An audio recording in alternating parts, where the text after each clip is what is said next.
Assalamualaikum Sobat Jazirah. Di dalam Al-Quran, Allah menyebutkan bahwa langit dan bumi ini diciptakan dalam 6 masa. Sungguh, Tuhanmu adalah Allah yang menciptakan langit dan bumi dalam 6 masa, lalu Dia bersemayam di atas arsy. Dia menutupkan malam kepada siang yang mengikutinya dengan cepat.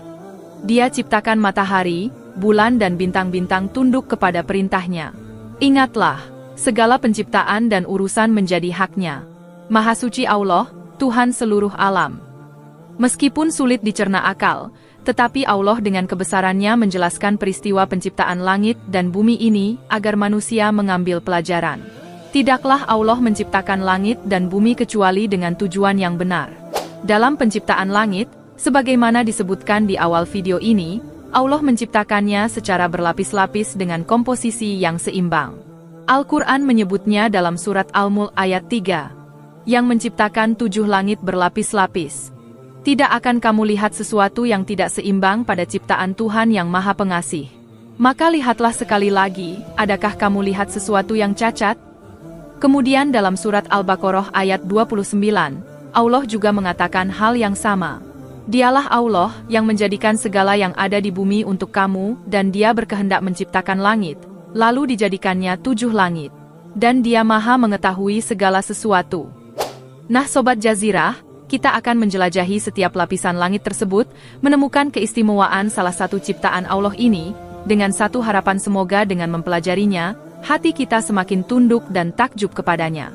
Tapi sebelumnya, jangan lupa untuk senantiasa bersyukur kepada Allah atas berbagai limpahan rahmat dan karunia-Nya yang kita terima, karena dengan bersyukur sejatinya kita sedang mengekalkan nikmat tersebut dalam diri kita. Dan jangan lupa juga untuk terus bersholawat kepada Nabi Muhammad SAW sebagai bentuk cinta kita kepadanya. Silahkan like, komen dan share video ini agar semakin bermanfaat, serta subscribe channel ini agar semakin berkembang. Baik, bismillah, kita mulai saja penjelajahan kita menelusuri kebesaran Allah di setiap lapisan langitnya. Langit pertama. Sobat Jazirah, penjelajahan kita mulai dari langit pertama. Seperti apa dan ada apa sajakah di langit pertama ini? Kita memulai penjelajahan untuk mengetahui isi dari setiap lapisan langit tersebut berdasarkan peristiwa Isra Miraj Nabi Muhammad SAW. Sebagaimana yang kita tahu, Nabi adalah satu-satunya manusia yang telah menjelajah 7 lapis langit tersebut. Isra Miraj adalah peristiwa perjalanan Rasulullah SAW dari Masjidil Haram menuju Masjidil Aqsa. Kemudian beliau SAW dibawa ke langit ke-7 untuk diperlihatkan sebagian dari kebesaran Allah Subhanahu wa Ta'ala. Dalam peristiwa ini, beliau juga mendapat perintah sholat 5 waktu dari Allah Subhanahu wa Ta'ala. Peristiwa Isra Miraj telah dijelaskan oleh Allah Subhanahu wa Ta'ala dalam Al-Quran Surat Al-Isra ayat 1. Maha suci Allah yang telah memperjalankan hambanya pada suatu malam dari Masjidil Haram ke Masjidil Aqsa yang telah kami berkahi sekelilingnya, agar kami perlihatkan kepadanya sebagian dari tanda-tanda kebesaran kami. Sesungguhnya Dia adalah Maha mendengar lagi Maha mengetahui. Langit pertama dinamakan dengan langit dunia, karena menjadi atap dari bumi. Langit ini terbuat dari emas dan kuncinya dari cahaya. Menurut beberapa riwayat, Nabi bertemu dengan malaikat Habib, yaitu malaikat separuh api dan separuh salju. Selain itu, langit pertama dihuni oleh para malaikat dari tiap-tiap bintang. Malaikat pada langit ini bertugas menyeleksi amal perbuatan manusia dari unsur pergunjingan. Jika amal yang naik terdapat unsur ghibah maka akan dikembalikan ke pemiliknya. Langit pertama ini berwarna biru. Di sini juga tinggal malaikat yang bertugas mengatur angin dan awan. Selain itu, surga Firdaus terletak di sini, sebagai tempat tinggal para nabi dan orang-orang beriman. Selain melihat berbagai macam malaikat, di langit pertama inilah Nabi Muhammad SAW bertemu dengan laki-laki berbadan tinggi mencapai 60 siku ke langit atau sekitar 27 meter. Dia adalah Nabi Adam alaihissalam, manusia pertama dan juga nenek moyang bangsa manusia. Kisah pertemuan Nabi Muhammad SAW dan Nabi Adam alaihi salam diceritakan Ibnu Katsir dalam Qasas Al-Anbiya dan diterjemahkan oleh Umar Mujtahid. Ibnu Katsir menyandarkan kisah ini dengan hadits Isra dalam kitab Syahihain. Diceritakan, dalam perjalanan menuju Sidratul Muntaha, Rasulullah Shallallahu Alaihi Wasallam bersama malaikat Jibril melewati setiap lapisan langit. Beliau bertemu Nabi Adam alaihi salam di langit paling bawah, dan disambut dengan bahagia olehnya. Nabi Muhammad Shallallahu Alaihi Wasallam melihat di samping kanan dan kiri Nabi Adam alaihi salam ada kumpulan manusia. Saat melihat ke kanan, Nabi Adam tertawa, dan saat melihat ke kiri, Nabi Adam menangis. Rasulullah Shallallahu Alaihi Wasallam bertanya kepada Jibril, "Wahai Jibril, siapa dia?" Jibril menjawab, "Dia Adam, dan mereka itu anak keturunannya." Saat melihat ke sebelah kanan, mereka adalah para penghuni surga. Adam tertawa, dan saat melihat ke sebelah kiri, mereka adalah para penghuni neraka. Adam menangis. Selain bertemu dengan Adam, ketika berada di langit pertama, ditampakkan pula kepada Rasulullah Shallallahu Alaihi Wasallam telaga Al-Kautsar. Anas bin Malik radhiyallahu anhu menceritakan apa yang dilihat Rasulullah Shallallahu Alaihi Wasallam setelah beliau melihat sungai Nil dan Eufrat. "Kemudian aku terus berjalan di langit. Ternyata ada sungai lainnya. Terdapat sebuah istana dari mutiara dan intan. Nabi memukul dengan tangannya, ternyata baunya seperti minyak wangi adfar. Nabi bertanya, 'Ini apa wahai Jibril?' Jibril menjawab, 'Ini adalah telaga Al-Kautsar yang sengaja disimpan oleh Tuhanmu untukmu.'" Hadis riwayat Bukhari dalam kitab At-Tauhid. Sobat Jazirah, telaga Al-Kautsar adalah salah satu kenikmatan yang diberikan Allah Subhanahu wa Ta'ala kepada Rasulullah Shallallahu Alaihi Wasallam untuk umatnya kelak di hari kiamat. Keistimewaan telaga Kautsar ini adalah bagi siapa saja yang meminum air darinya, maka mereka tidak akan pernah merasakan haus lagi. Di padang mahsyar, telaga ini sangat dirindukan kaum muslimin untuk menghilangkan dahaganya selama menunggu hari penghisaban. "Sesungguhnya aku akan berada di depan kalian ketika mendatangi telaga pada hari kiamat nanti. Barang siapa yang mendatanginya maka dia akan meminum airnya, dan barang siapa yang meminumnya maka dia tidak akan merasakan haus lagi selamanya." Langit kedua. Langit kedua disebut dengan maun yang terbuat dari besi atau marmer putih. Penjaganya bernama Malaikat Rubail yang tugasnya menyeleksi amal perbuatan manusia dari rasa paling mulia. Jadi Sobat Jazirah, kalau kita yang beramal dengan didasari perasaan paling baik dan sempurna, maka amal itu akan dikembalikan kepada kita. Semoga kita terbebas dari perasaan ini. Langit kedua ini berwarna hijau. Disinilah tempat malaikat yang bertugas mengatur hujan dan tumbuh-tumbuhan. Di sini juga terdapat surga Aden, tempat tinggal para syuhada dan orang-orang yang mati syahid. Di langit kedua, Rasulullah Shallallahu Alaihi Wasallam bertemu dengan Nabi Yahya alaihi salam dan Nabi Isa alaihi salam. Nabi Yahya adalah putra dari Nabi Zakaria dan berdakwah kepada kaum Bani Israel di Palestina. Nabi Yahya dikenal sebagai orang yang penyayang terhadap semua makhluk Allah, baik manusia maupun binatang. Nama Nabi Yahya diberikan langsung oleh Allah. Beliau adalah hadiah bagi Nabi Zakaria, yang senantiasa berdoa agar dikarunia seorang putra untuk melanjutkan dakwahnya. Nabi Yahya hidup pada saat Yerusalem berada di bawah kekuasaan Kekaisaran Romawi, 4 tahun sebelum Masehi sampai 39 tahun Masehi, saat Herodus berkuasa. Sementara Nabi Isa adalah salah satu nabi dan rasul yang diberi gelar Ulul Azmi. Ulul Azmi adalah sebuah gelar khusus bagi golongan rasul pilihan yang mempunyai ketabahan luar biasa. Terdapat 5 rasul yang mendapatkan gelar Ulul Azmi, yakni Nuh, Ibrahim, Musa, Isa, dan Muhammad. Gelar Ulul Azmi dijelaskan dalam surah Al-Ahqaf ayat ke-35 dan Asy-Syura ayat ke-13. Nabi Isa juga merupakan salah satu nabi yang masih hidup sampai saat ini. Ia diangkat ke langit oleh Allah, dan kelak akan kembali diturunkan menjelang akhir zaman, atau hari kiamat. Tugas Nabi Isa pada waktu itu adalah untuk membunuh Dajjal. Langit ketiga. Sobat Jazirah, langit ketiga dinamakan dengan langit Harabut. Lapisan langit ini terbuat dari tembaga. Menurut pendapat lainnya terbuat dari besi. Malaikat yang menghuni tempat ini adalah malaikat maut, yaitu Israel. Selain itu, juga dihuni sekumpulan malaikat yang bertugas menyeleksi amal manusia dari unsur kesombongan. Langit ketiga berwarna putih. Di sini juga terdapat surga Jannah, tempat tinggal orang-orang yang beramal saleh. Di lapisan langit ini, Rasulullah Shallallahu Alaihi Wasallam bertemu dengan Nabi Yusuf alaihi salam. manusia tertampan yang pernah diciptakan Allah Subhanahu wa Ta'ala di bumi. Dalam pertemuannya, Nabi Yusuf alaihi salam memberikan sebagian dari ketampanan wajahnya kepada Nabi Muhammad Shallallahu alaihi wasallam. Dan juga di akhir pertemuannya, Nabi Yusuf memberikan doa kebaikan kepada Nabi terakhir itu. Langit keempat. Sobat Jazirah, langit keempat dinamakan dengan langit zahir yang terbuat dari tembaga, sementara menurut pendapat lainnya terbuat dari perak. Langit ini dihuni oleh malaikat air mata, yaitu malaikat Kasfiail dan malaikat yang mengatur rezeki. Selain itu, juga sekelompok malaikat yang bertugas menyeleksi amal manusia dari unsur bangga diri. Langit keempat ini berwarna kuning. Di sini terdapat surga mawa, tempat tinggal para nabi dan orang-orang yang beriman.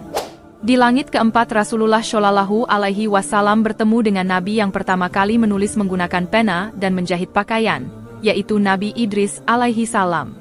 Nabi Idris adalah nabi yang berdakwah kepada Bani Kabil dan Memphis di Mesir untuk beriman kepada Allah Subhanahu wa Ta'ala. Beliau adalah seorang nabi yang diberi kecerdasan luar biasa, sehingga memiliki banyak pengetahuan, seperti astronomi atau ilmu perbintangan. Nabi Idris juga dikenal dengan keberaniannya dalam berdakwah, sehingga dijuluki Asad al-Asad, atau singa dari segala singa. Seperti pertemuan dengan nabi-nabi sebelumnya, Nabi Idris memberikan doa kepada Rasulullah Shallallahu alaihi wasallam supaya diberi kebaikan pada setiap urusan yang dilakukannya. Langit kelima. Lapisan langit kelima dinamakan dengan langit musyiroh. Langit ini terbuat dari perak. Ada juga yang berpendapat dari emas. Para malaikat yang tinggal di sini menyeleksi amal perbuatan manusia dari unsur penyakit hati seperti iri, dengki, adu domba, dan lain-lain. Langit kelima ini berwarna merah. Malaikat yang bertugas menjaga neraka, yaitu malaikat Malik, juga ada di langit ini. Di sini juga terdapat surga Naim, tempat tinggal para malaikat dan orang-orang yang beriman. Di langit kelima Rasulullah Shallallahu alaihi wasallam bertemu dengan Nabi Harun alaihi salam. Nabi Harun adalah nabi yang mendampingi saudaranya. Nabi Musa alaihi salam berdakwah mengajak Raja Fir'aun yang menyebut dirinya Tuhan dan kaum Bani Israel untuk beriman kepada Allah Subhanahu wa Ta'ala. Harun terkenal sebagai nabi yang memiliki kepandaian berbicara dan meyakinkan orang. Langit keenam. Langit keenam dinamakan dengan langit holisoh terbuat dari emas. Menurut suatu pendapat terbuat dari intan. Penjaganya adalah malaikat Tautoil, malaikat penjaga rahmat. Lapisan langit ini langit berwarna kelam, tempat malaikat yang bertugas menjaga Baitul Mamur dan para malaikat yang beribadah di sana. Di langit keenam Rasulullah Shallallahu alaihi wasallam disambut oleh Nabi Musa alaihi salam. Selamat bertemu wahai Nabi Saleh dan saudaraku yang saleh. Sambut Nabi Musa. Nabi Musa adalah nabi yang memiliki jasa besar dalam membebaskan Bani Israel dari perbudakan Fir'aun dan menuntunnya menuju kebenaran ilahi. Kedua nabi itu berlaku seolah dua sahabat lama yang baru bertemu. Ketika Rasulullah Shallallahu alaihi wasallam hendak melanjutkan perjalanan ke langit ketujuh, Nabi Musa tiba-tiba menangis. Rasulullah berhenti dan bertanya, "Apa yang membuatmu menangis?" Lalu Nabi Musa menjawab dengan sedih, "Aku menangis, karena ada orang yang lebih muda diutus setelahku, tapi umatnya lebih banyak masuk surga daripada umatku." Menurut Syekh Badruddin Ahmad Al-Aini, dalam Umtaul Qori, Nabi Musa menangis karena merasa sedih atas nasib umatnya. Sikap ini bukan karena iri atau hasut kepada Rasulullah Shallallahu alaihi wasallam, dan setiap nabi terbebas dari sifat buruk, tetapi karena rasa kasih sayang Nabi terhadap umatnya memang besar. Sehingga ketika melihat umatnya hanya sedikit yang masuk surga, mereka juga merasakan kesedihan atas keadaan umatnya. Langit ketujuh. Sobat Jazirah, akhirnya kita sampai di langit ketujuh. Langit ketujuh dinamakan dengan langit labiah yang terbuat dari yakut merah. Amal yang naik ke langit bagaikan sepasang pengantin yang berbahagia, yang diiringi oleh 300 malaikat. Malaikatnya menyeleksi amal perbuatan manusia yang beramal bukan karena Allah. Di langit ketujuh, Nabi Muhammad Shallallahu alaihi wasallam bertemu dengan laki-laki tua yang sedang bersandar di Baitul Mamur. Baitul Mamur adalah tempat tawaf para malaikat yang setiap harinya dimasuki oleh 70.000 malaikat. Nabi Muhammad menanyakan kepada Jibril siapakah laki-laki yang bersandar itu. Lalu dijawab Jibril bahwa ia adalah Nabi Ibrahim alaihi salam. Nabi Ibrahim adalah seorang nabi yang memiliki derajat yang tinggi di sisi Allah. Ia berdakwah untuk mengembalikan keyakinan tauhid kaumnya, yang tersesat menjadi penyembah bintang dan berhala. Ia dilahirkan di negeri Babilonia, kaumnya disebut dengan kaum Kaldan. Akar dari 3 agama samawi, yaitu Islam, Kristen dan Yahudi, bisa ditelusuri sampai ke Nabi Ibrahim, melalui kedua putranya yang juga seorang nabi, yaitu Nabi Ismail dan Nabi Ishak. Di langit inilah tumbuh Sidratul Muntaha, pohon bidara raksasa penanda ujung langit ke-7 yang tak terlangkahi segala makhluk Allah, sekaligus penanda batas pengetahuan tentang langit. Sobat Jazirah, Rasulullah Shallallahu Alaihi Wasallam pun melanjutkan perjalanannya ke Sidratul Muntaha yang keindahannya tak bisa digambarkan. Dalam fase ini, beliau tidak lagi didampingi oleh malaikat Jibril.